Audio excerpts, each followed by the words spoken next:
আসসালামু আলাইকুম। আশা করি সবাই ভালো আছেন।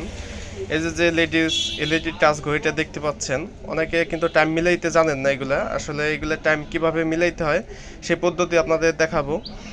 তো এই ঘড়ি দেখা গেছে আপনার দোকান থেকে কিনলে দোকানদার মিলাই দেয়, এরপর নিজেদের অনিচ্ছাকৃতভাবে টাচ লাগে এলোমেলো হয়ে যায়, যার জন্য নিজেদেরই বারবার মিলাইতে হয়। এই জন্য সবচেয়ে গুরুত্বপূর্ণ হচ্ছে নিজেদের টাইম মিলানো শেখাটা। আসলে দেখেন, এটা চারপাশে কোথাও কিন্তু কোনো বাটন নাই, এটা বাটন হচ্ছে টাচের উপরে, তাও একটা বাটন। এই যে প্রথম চাপে যেটা আসবে এটা হচ্ছে টাইম, দ্বিতীয় চাপে আসবে হলো মাস তারিখ, তারপরের চাপে আসবে হলো সেকেন্ড। তো ধরেন আমি এখন এটা বাজাবো হলো 11টা 20, তখন আমি কেমনে বাজাবো? এই যে প্রথম অন করলাম, এরপর চাপ দিয়ে ধরলাম,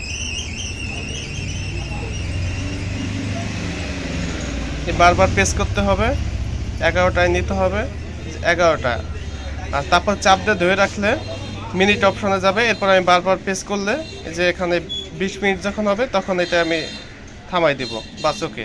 তারপর আবার প্রেস করে ধরে রাখবো।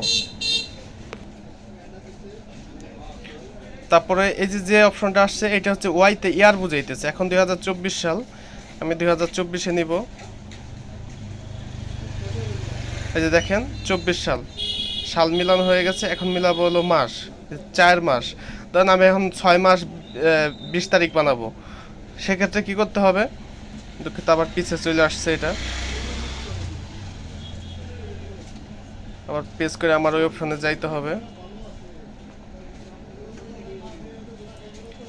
ইয়ার মিলানো হয়েছে, এরপর হলো মাস মিলাইতে হবে।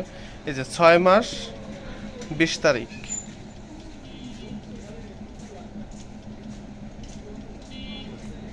তারপরে একেবারে টাইমটা মিলে গেল, ওকে, অটোমেটিক। তো এভাবে করে আপনারা আপনাদের ঘড়ির টাইমগুলো মিলাইতে পারবেন, একেবারে ইজি এগুলো। আসলে আমি যেমনটা করে দেখাইছি এরকমটা করে আপনারা মিলাইলেই সহজে মিলাইতে পারবেন। তো ভালো থাকেন সবাই, দেখা হবে নতুন আরেকটি ভিডিওতে। আর ভিডিওটি ভালো লাগলে একটা লাইক দিন। সবার জন্য শুভকামনা।